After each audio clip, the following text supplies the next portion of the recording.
You did not start out evil. You started out just like everyone else, a person with dreams, a person with ambition. But somewhere between the first promise and the last signature, something changed. And by the time you noticed, you were already too deep to turn back. This is what it feels like at every level of becoming a corrupt government official. Level 1. The hopeful candidate. You are running for local office for the first time. You genuinely believe in what you are saying. You knock on doors, you shake hands, you stay up past midnight writing speeches that no one will ever fully read. You win by a narrow margin, 63 votes separating you from a different life. And on your first day in office, someone hands you a folder. Inside it are the names of the people who funded your campaign. Nobody says anything directly. They never do. But you understand. And that understanding is the first lock on the door behind you. Level 2. The first favor. A businessman asks you to approve a contract. You already know his company is not the best option. 3 other bids came in lower. 2 of them had better performance records. But that envelope he left on your desk after the meeting contains enough to repair your mother's roof.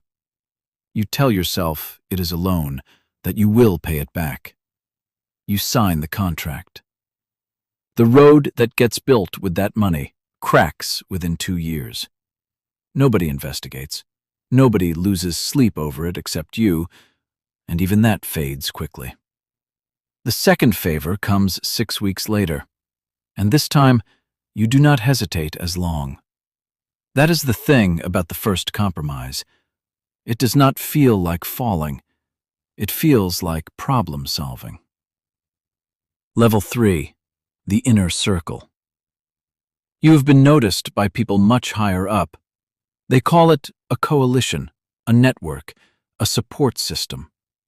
What it actually is a mutual protection arrangement disguised in professional language. You receive a higher office appointment, not because you earned it through merit alone, but because you have already proven that you can be trusted to stay quiet. And now the stakes have changed. These are not favors for fixing roofs anymore. Now you are being asked to redirect budgets, to approve projects that destroy neighborhoods so towers can go up. Real families are displaced, real schools close, but you receive an award for economic development.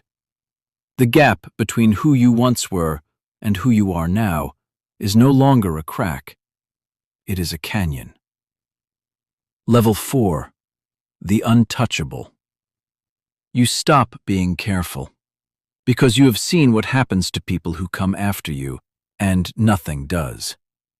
You understand now that accountability is not a system, it is a performance reserved for the powerless. Your home has expanded, your vehicles have multiplied. Your children attend schools in countries your constituents have never visited.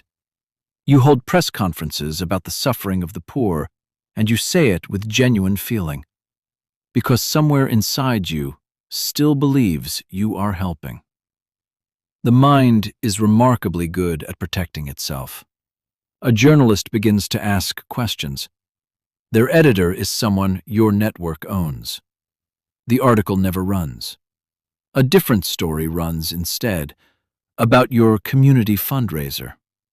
You donate publicly to causes that address the exact damage your decisions have caused.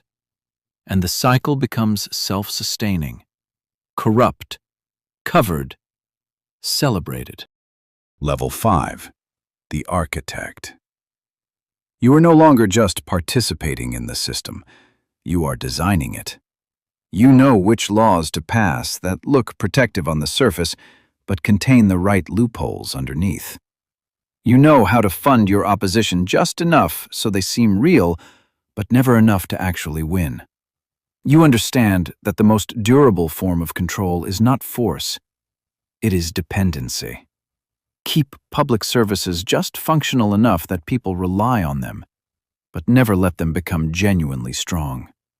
You shape budgets that quietly redirect funds away from education and into infrastructure projects your network owns. An entire generation grows up without the tools to challenge you, and you never fired a single shot. You attend the graduation ceremonies. You give the speeches about potential and perseverance. The applause feels real, and that is the most disturbing part. Your name begins to appear on buildings, scholarship funds, sports complexes, roads. Legacy, you tell yourself. This is what legacy looks like.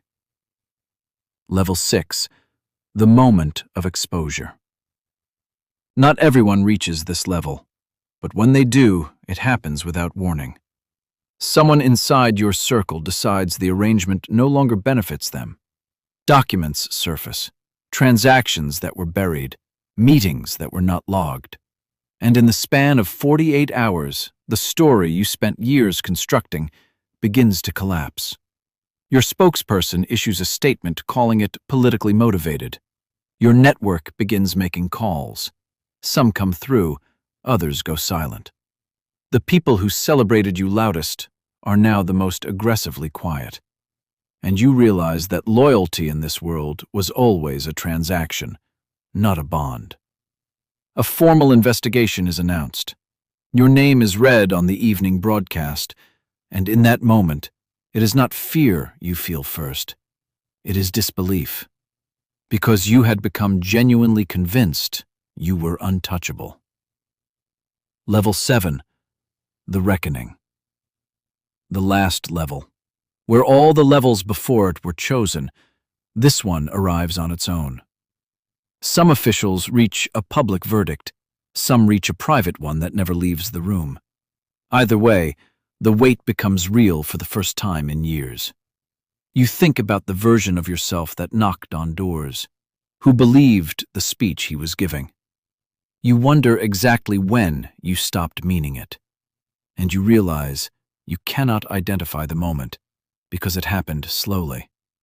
That is the true shape of institutional corruption. It rarely announces itself. It accumulates. Across the world, civic watchdog organizations have documented how the pattern repeats in nearly every region. The entry points differ, the cultures differ, but the architecture of the descent is nearly identical everywhere, which means the answer is not to find better individuals. It is to build systems that make corruption harder to sustain and easier to see. Systems with transparency, with independent oversight, with consequences that apply whether you are powerful or not. Because every person in this story started out standing where someone else stands right now. Good intentions are not armor. They are a starting point. What follows is a choice made one small decision at a time. The voter who stopped paying attention. The journalist who accepted the reframing. The colleague who said nothing. They are part of the architecture too. Corruption does not survive in a vacuum. It survives in the space that accountability leaves empty. The character at the center of this story is not one person. It is a pattern worn by many faces across many generations. And the question history keeps asking is whether the people watching will respond differently this time. Leave a comment below telling us which level surprised you the most. And if you want to go deeper, the next video is already waiting for you. You are watching Rank and Level POV.